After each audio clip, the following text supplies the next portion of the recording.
안녕하세요. 원광대학교 약학과 실습생 유재성이라고 합니다. 이 영상은 이지양 약사님의 지도하에 이루어진 실습 결과물입니다. 최근 질병관리청에서 발표한 자료에 따르면 만 19세 이상의 성인 비만 유병률은 2007년 31.7%에서 2018년 34.6%로 2.9%나 증가하였습니다. 2019년 기준 주간적 비만 인지율은 86.8%, 최근 1년 동안 체중 감량을 시도한 적이 있는 사람은 59.8%나 될 정도로 비만 그리고 다이어트는 우리 삶에서 떼어낼래야 떼어낼 수 없는 주제입니다. 그럼 비만이란 대체 정확하게 무엇을 의미하는 것일까요?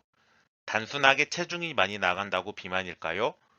근육이 많은 사람은 비만이 아니어도 체중이 많이 나올 수 있기 때문에 단순하게 무게가 많이 나간다고 비만이라고 할 수 없습니다. 비만이란 단지 과체중 상태가 아니라 체지방이 과잉 축적된 상태를 의미합니다.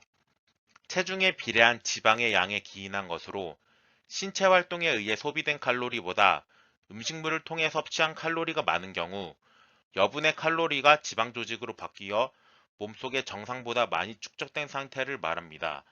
비만은 그럼 왜 위험한 것이며 질병으로까지 규정하면서 관리를 하려는 것일까요? 비만은 비만 그 자체만으로도 위험성을 가지고 있으나 다른 여러 가지 질병을 동반하는 경우가 많습니다.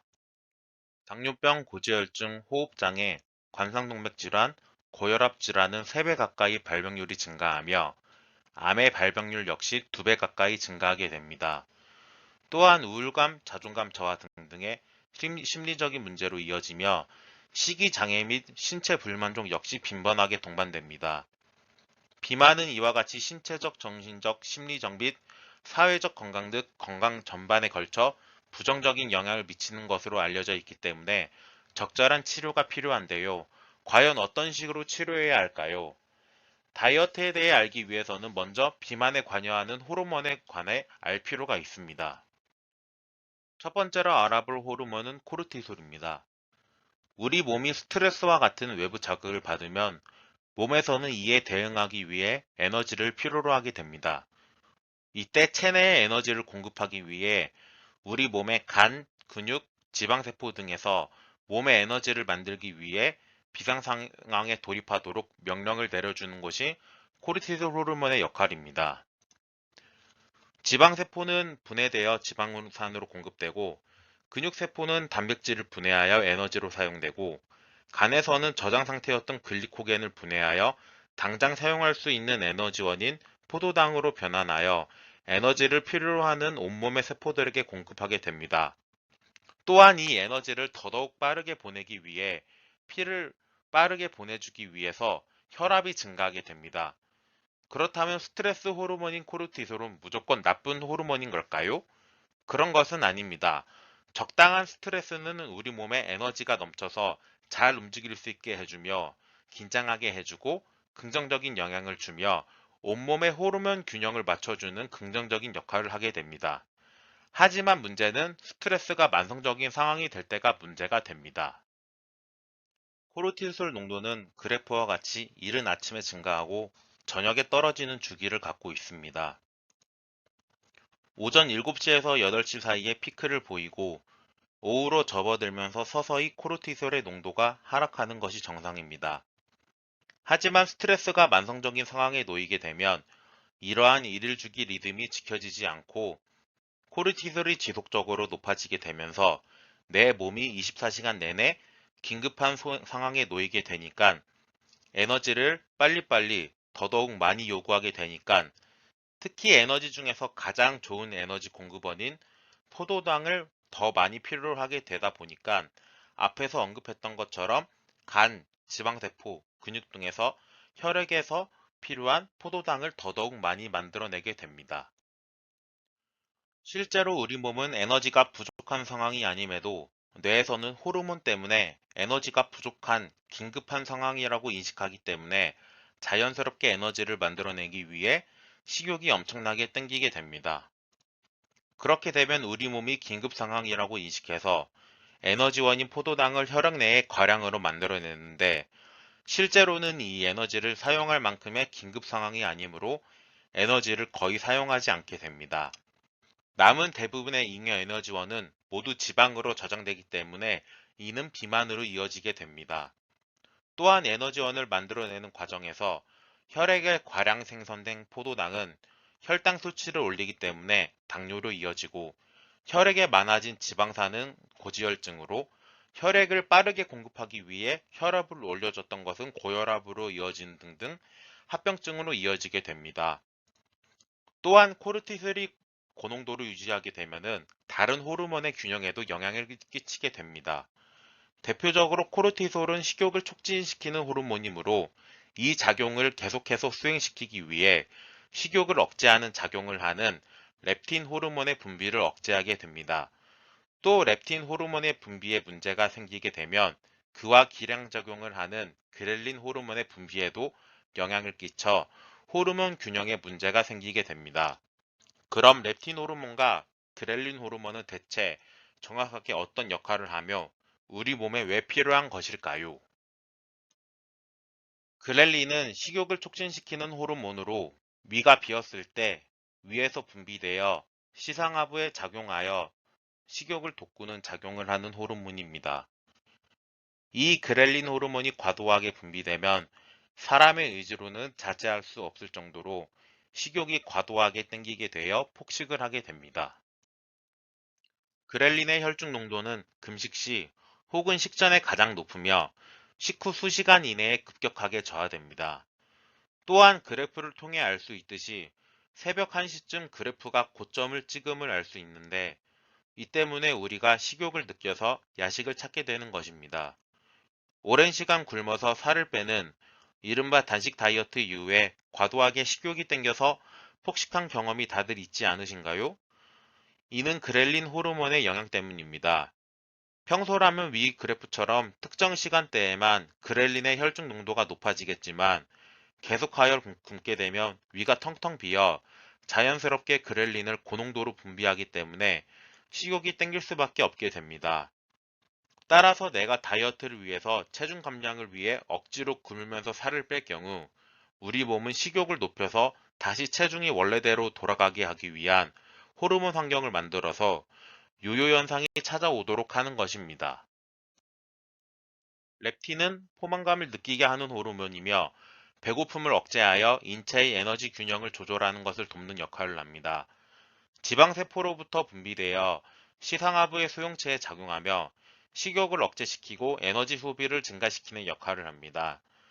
사실 처음 레틴 호르몬이 발견되었을 때는 다이어트 치료제로도 사용할 수 있을 거라고 생각했었습니다. 비만인 사람은 렙틴 호르몬이 부족해서 식욕 억제가 안 될 것이다 라는 생각도 했었는데요. 하지만 막상 검사를 해보니 비만인 사람이 정상 체중인 사람에 비해 렙틴 호르몬이 많이 분비되었는데도 식욕이 억제되지 않는 결과가 나왔는데요. 이는 렙틴 호르몬의 특성 때문입니다.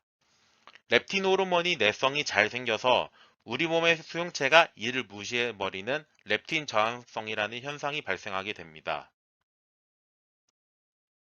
렙틴 저항성을 간단히 말하면 배가 부르면 뇌가 지방세포로부터 렙틴 호르몬의 신호를 받아 이제 배가 부르니 그만 먹어야겠다고 명령을 받아야 되는데, 렙틴이 계속해서 많이 분비되면 뇌가 이 신호를 무시해버리는 현상을 의미합니다. 렙틴 저항성이 일어나는 원인으로는 음성 피드백 저하, 스포츠 스트레스, 염증 스트레스 등등이 비만 환자에게 많이 발생하기 때문에 일어납니다. 비만인 사람들은 자꾸 먹게 되니까 지방이 늘어나고, 지방이 늘어나면 또 렙틴 호르몬을 더 많이 분비하고, 더 많이 분비되는 렙틴 호르몬의 신호를 뇌가 계속 무시하게 되는 렙틴 저항성의 현상이 더욱더 심하게 되는 악순환의 고리를 벗어날 수 없게 되는 겁니다. 이 렙틴 저항성의 치료제는 현재까지 개발되진 않았지만, 이를 개선하기 위해서는 간단한 생활 습관 몇 가지만 개선하면 충분히 좋아질 수 있습니다. 또 앞에서 언급한 코르티솔이나 그렐린과 같이 여러 가지 호르몬들 역시 다이어트에 꼭 필요한 호르몬들인데, 이러한 호르몬들 역시 간단한 생활 습관만 교정한다면 충분히 관리할 수 있습니다. 이처럼 호르몬들 때문에 시중에 흔히 알려져 있는 다이어트 치료제나 다이어트를 위한 수술 치료, 혹은 굶어서 빼는 다이어트 등등은 근본적인 해결책이 되지 못하며 결국에는 식습관 조절이나 적당한 운동, 혹은 생활습관 개선 등이 뒷받침되지 못하면 결국 요요로 이어질 것입니다.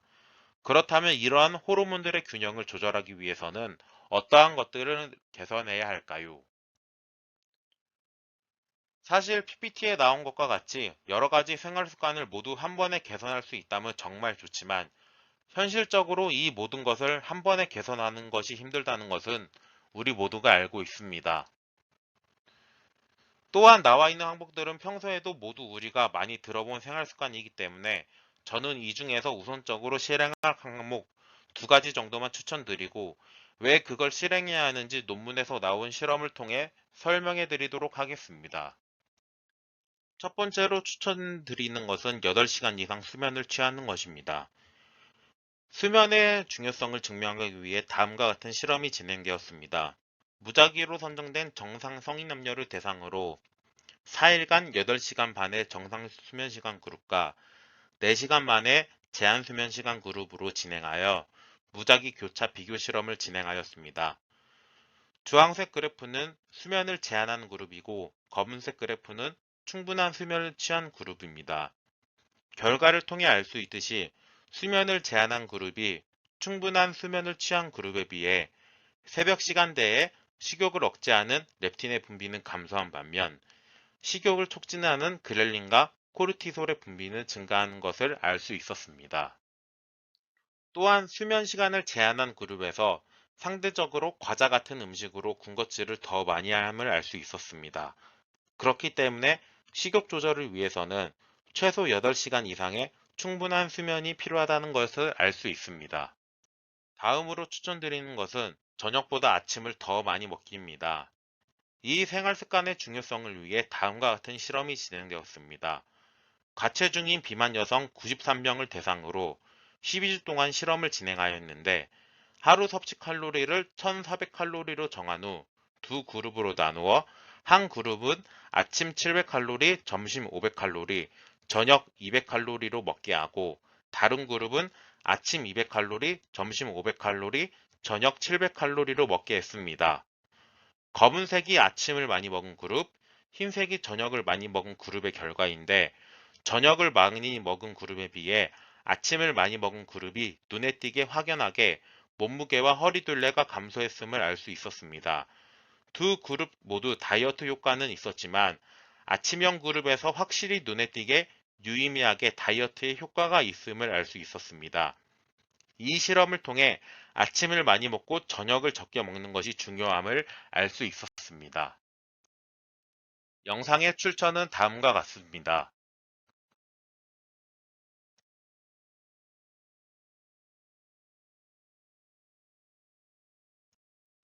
지금까지 영상을 시청해 주셔서 감사합니다.